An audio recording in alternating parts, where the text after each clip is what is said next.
Alright, stop what you're doing. Seriously. Because what is unfolding right now at the Miami Open is the kind of story that you will be telling people about years from now. Not because of who won or lost, but because of what it represents. A 20-year-old kid from the Philippines, trained on the clay courts of Mallorca, walking onto one of the biggest stages in women's tennis and staring down a 3-time Grand Slam champion who has been doing this since before Alex was in high school. This is not your typical round of 16 match. This is a collision. A full-on, head-to-head, styles make fights collision between two players who could not be more different, and that is exactly what makes it so irresistible to watch. Alexandra Eala, or Alex as everyone close to the game calls her, is one of those rare athletes who does not just show up to compete. She shows up to take over. And on the other side of the net stands Laura Siegemund, 38 years old, sharp as a tack, and frankly a little bit annoyed that anyone would count her out. Germany is watching this with wide eyes. The Philippines is watching with pure electricity. And the rest of the world? They're just trying to keep up with what is happening here in Miami. Let me take you inside this story properly because it deserves that. Alex grew up carrying something most young athletes never have to think about. She was not just playing for herself. She was playing for a country that had never seen one of its own compete at this level in tennis. The Philippines is a nation that bleeds sports, that lives and breathes competition, but professional tennis had always felt like someone else's arena. Then along came this left-handed teenager with a backpack full of ambition and a forehand that could peel paint off a wall. She made her way to the Rafa Nadal Academy in Mallorca, which, if you know anything about tennis development, is basically the Harvard of hardcourt training. That place does not accept passengers. It demands everything from you. Physically, mentally, tactically. And Alex gave it everything back. The results started appearing almost immediately in the junior circuit. In 2022, she won the US Open girls singles title, becoming the first Filipino player in history to win a junior Grand Slam singles championship. Let that land for a second. First, ever. From an entire nation. That is not a footnote. That is the opening line of a legacy. But junior tennis and senior tennis are two completely different planets. The drop-off from one to the other has ended careers before they really began. The pace is faster. The margins are smaller. The mental grind is relentless. Alex went through her growing pains like everyone does. But here is where her story separates itself from the pack. She did not just survive the transition. She found her moment, and she detonated it. 1 year ago, right here in Miami, she walked in as a qualifier ranked 140th in the world. Nobody had her circled on their bracket. Nobody was writing preview pieces about the danger she posed. She was background noise. And then she started winning.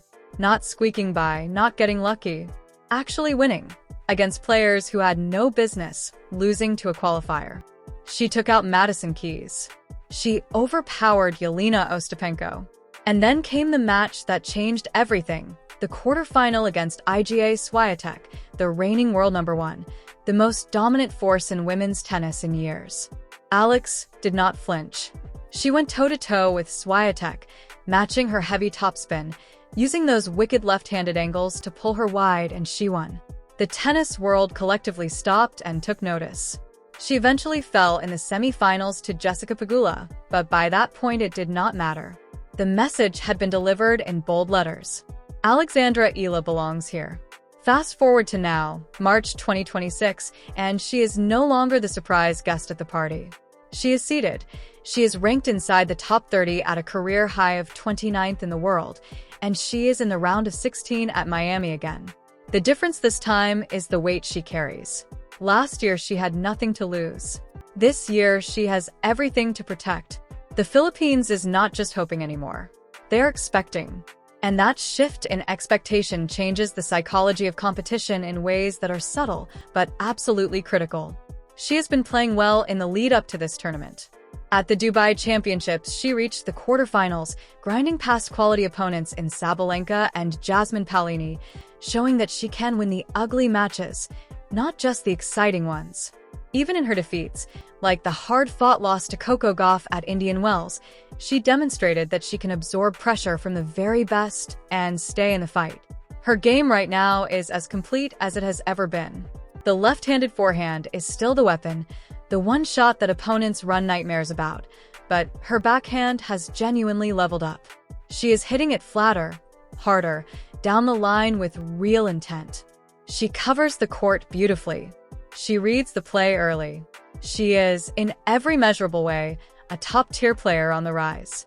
And now she has to face Laura Siegemund, 38 years old, 18 years on tour, 3 Grand Slam titles, a WTA Finals doubles crown, a career built not on explosiveness, but on something far more dangerous, which is the ability to make you feel like you are losing your mind while she quietly takes the match from you. Siegemund has been a professional since 2006. Let that sink in. Alex was not yet in kindergarten when Laura Siegemund first stepped onto the professional circuit. She has seen every trend, every playing style, every tactical evolution this tour has gone through, and she has adapted to every single one. Her singles career high of 27th in the world came through grinding intelligence, not overpowering anyone. She won 2 WTA singles titles on clay, in bad and at her home tournament in Stuttgart, and those wins were built on variety, timing, and an almost infuriating ability to disrupt her opponent's rhythm. Her doubles success is well documented. The 2016 US Open mixed doubles, the 2020 US Open women's doubles alongside Vera Zvonareva, the 2020 French Open doubles, and then the 2023 WTA Finals doubles title, proving she was still winning at the highest level just a couple of years ago. But what makes her particularly treacherous in singles is how she plays the game. Siegemund does not try to overpower you. She tries to confuse you. She hits heavy slice backhands that stay brutally low on the hard courts, forcing you to dig under the ball and generate your own pace. She uses the drop shot like a weapon of psychological warfare, disguising it perfectly and placing it with surgical precision. And then she goes to the net. She is one of the best volleyers on the women's tour, a skill sharpened through years of elite doubles competition. When a match gets messy and unpredictable, Siegemund is not uncomfortable. She is home. That is the fascinating puzzle of this matchup. Alex wants structure. She wants long, aggressive baseline exchanges where she can build pace and find her angles. Siegemund wants chaos. She wants the point to feel like a maze where every turn leads to something unexpected. One player wants to set the tempo, the other wants to steal it. You almost could not design a more perfectly contrasting stylistic battle if you tried. Tactically, what you're going to see from Alex is an attempt to establish control early. She will look to use her heavy cross-court forehand to target Siegemund's backhand, pushing her deep, keeping her pinned behind the baseline where the drop shots become harder to execute and the net rushes become more risky. Alex will want the ball sitting up in her hitting zone, so she can lean into those punishing ground strokes. But here's the challenge. Siegemund is going to give her almost nothing comfortable. She will mix up the pace constantly. One ball deep with topspin, the next short and sliced, the next floated high and slow to completely disrupt Alex's timing. If she can get Alex leaning forward onto her front foot and then drop shot her, it forces a completely different kind of movement, a diagonal sprint from the baseline, which is athletically very demanding and mentally destabilizing when you're not expecting it. The chip and charge is another weapon Siegemund could deploy, particularly on Alex's second serve. Come in behind the short chip, take the net, and force Alex to hit a clean passing shot under real pressure. Alex can hit that pass.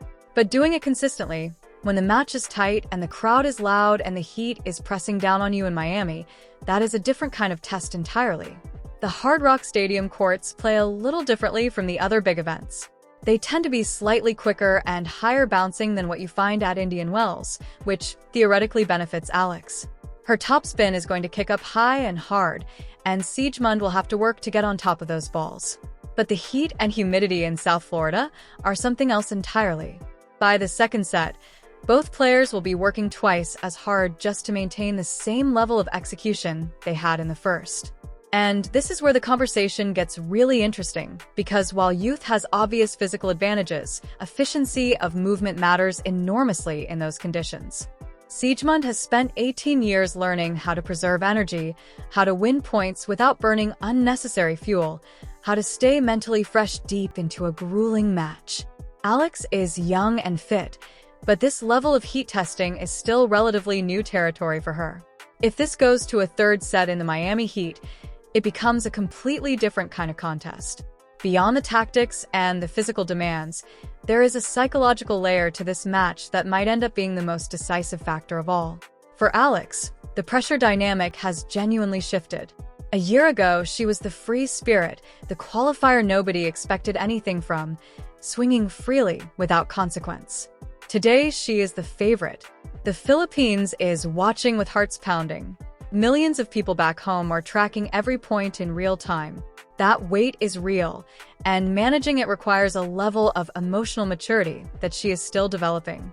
She has shown glimpses of it in recent tournaments, staying composed in close moments, not forcing the issue when the match is not flowing. But Siegemund is specifically the kind of opponent who will probe for any crack in that composure. She will slow the match down. She will take her time between points. She will make it feel like nothing is going according to plan because she understands that a 20-year-old who is frustrated is a 20-year-old who starts going for too much too early. Siegemund, for her part, carries her own psychological fuel into this match. Germany is watching with a mixture of pride and protective anxiety. They love what she represents, the experienced champion refusing to give way to the relentless tide of youth. She will harness that energy. She will walk onto that court not as someone playing out the string of a long career, but as someone with unfinished business. There is a fierce competitive intelligence behind those eyes, and she will use every bit of it. The stakes are enormous beyond just the drama of the matchup itself. A win for Alex means 120 ranking points, serious prize money, and a shot at the quarterfinals where a potential rematch with Swiatek might be waiting. Moving into the top 20 becomes a real possibility, which would guarantee her the kind of seedings at the French Open and Wimbledon that change how you navigate a draw entirely. For Siegemund, a victory here would be a defining late career statement. Beating a seeded player nearly 2 decades her junior at a WTA 1000 event would not just boost her ranking. It would rewrite the narrative around her singles career and remind the entire tour that she is not simply a doubles specialist filling out a singles draw. It would be celebrated in Germany with the kind of warmth that only a true underdog story can generate. This is what the Miami Open does. It creates these stories, these impossible-to-script human dramas, and then puts them on a stage with 23,000 people and the Florida sun beating down like it has a personal grudge. It is the 5th Grand Slam for a reason. It demands everything from the players who dare to compete there and gives back something truly special to the ones who rise to meet it. What we are about to watch is not just a tennis match. It is a story about where the sport is going and who gets to help write that future. It is a 20-year-old from the Philippines who showed up as nobody and became somebody, now trying to prove that somebody is actually elite. And it is a 38-year-old German champion looking across the net and seeing not a generational threat, but simply the next puzzle to solve. Germany is holding its breath. The Philippines is on its feet. And the rest of us are just grateful we have a front row seat to watch it unfold.